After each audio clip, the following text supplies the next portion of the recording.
नमस्कार दोस्तों, आज हम आपके सामने हरितालिका तीज की कहानी लेकर आए हैं। एक बार भगवान और माता गौरी जी आपस में बात कर रहे थे।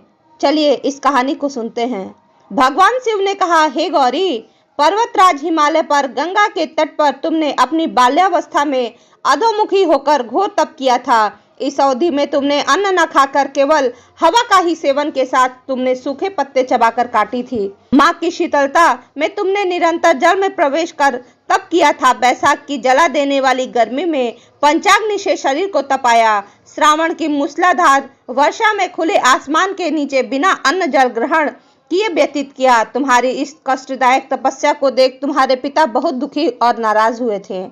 तब एक दिन तुम्हारी तपस्या और पिता की नाराजगी को देखकर नारद जी तुम्हारे घर पधारे। तुम्हारे पिता द्वारा आने का कारण पूछने पर नारद जी बोले, हे गिरिराज, मैं भगवान विष्णु के भेजने पर आया हूँ। आपकी कन्या की घोर तपस्या से प्रसन्न होकर वह उससे विवाह करना चाहते हैं। इस बारे में मैं आपकी राय जानना चाहता हूँ।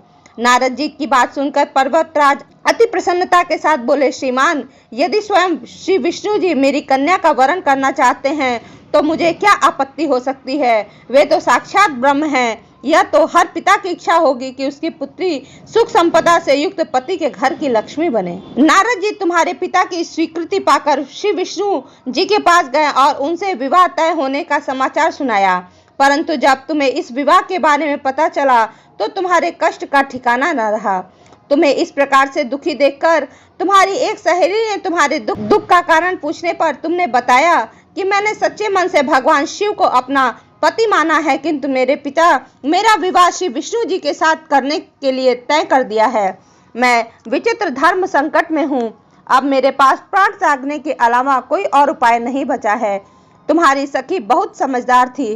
उसने कहा, प्राण छोड़ने का यहाँ कारण ही क्या है। संकट के समय धैर्य से काम लेना चाहिए। भारतीय नारी के जीवन की सार्थकता इसी में है कि जिसे मन में पति एक बार वरण कर लिया है उसका जीवन पर्यंत वह निर्वाह करे। सच्ची आस्था और एक निष्ठा के समक्ष तो भगवान भी असहाय हो जाते हैं। मैं तुम्हें घोर वन में तपस्या के लिए ले चलती, जो साधना थल भी है, और तुम्हारे पिता तुम्हें खोज भी नहीं पाएंगे वहां पर। मुझे पूर्ण विश्वास है कि ईश्वर अवश्य ही तुम्हारी सहायता करेंगे। तुमने ऐसा ही किया। तुम्हारे पिता तुम्हें अपने घर न पाकर बड़े दुखी और चिंतित हुए। वह सोचने लगे कि मैंने तो विष्णु जी से अपनी पुत्री का विवाह तय कर दिया था। यदि भगवान विष्णु बारात लेकर आ गए और कन्या घर पर नहीं मिली तो बहुत अपमान होगा। ऐसा विचार कर पर्वतराज ने चारों ओर तुम्हारी खोज करवाना शुरू कर दिया। इधर तुम्हारी खोज होती रही, उधर तुम अपनी सहेलियों के साथ नदी के तट पर एक गुफा में मेरी आराधना में लीन रहने लगी। भाद्रपद तृतीय शुक्ल को हस्त नक्षत्र था। उस दिन तुमने रेत से शिवलिंग का निर्माण किया। रात भर मेरी स्तुति में गीत गाकर जागरण किया। तुम्हारी इस कठोर तपस्या के प्रभाव से मेरा सिंहासन हिल उठा और मैं शीघ्र ही तुम्हारे पास पहुंचा और तुमसे वर मांगने के लिए कहा। तब अपनी तपस्या के फलीभूत तुम मुझे अपने समक्ष पाकर तुमने कहा, मैं आपको सच्चे मन से पति के रूप में वरण कर चुकी हूँ। यदि आप सचमुच मेरी तपस्या से प्रसन्न होकर यहाँ पधारे हैं तो मुझे अपनी अर्धांगिनी के रूप में स्वीकार कर लीजिए। तब तथास्तु कहकर मैं कैलाश पर्वत को लौट आया।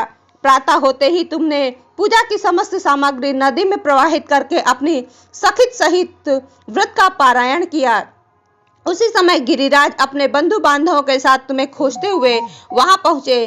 तुम्हारी दशा देखकर अत्यंत दुखी हुए और तुम्हारी इस कठोर तपस्या का कारण पूछा। तब तुमने कहा, पिताजी, मैंने अपने जीवन का अधिकांश वक्त कठोर तपस्या में बिताया है। मेरी इस तपस्या के केवल उद्देश्य महादेव जी को पति रूप में प्राप्त करना था।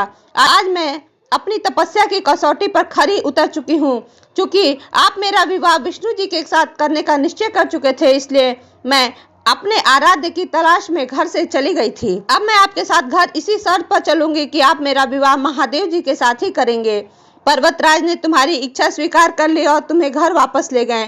कुछ समय बाद उन्होंने पूरे विधि विधान के साथ तुम्हारा विवाह मेरे साथ करवाया। भगवान विष्णु ने आगे कहा, हे पार्वती, भाद्रपद की शुक्ल तृतीया को तुमने मेरी तपस्या करके आराधना करके इस व्रत को किया था, उसी के परिणाम स्वरूप हम दोनों का विवाह संभव हो सका।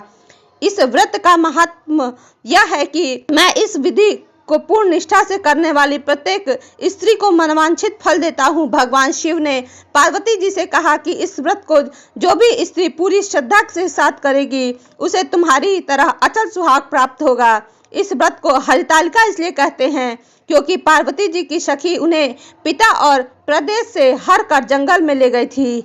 हरित अर्थात हरण होने के कारण इसका नाम हरितालिका रखा गया। धन्यवाद दोस्तों। यदि आपको हरितालिका व्रत की कहानी अच्छी लगी हो तो प्लीज़ इसे लाइक शेयर सब्सक्राइब करना ना भूलें।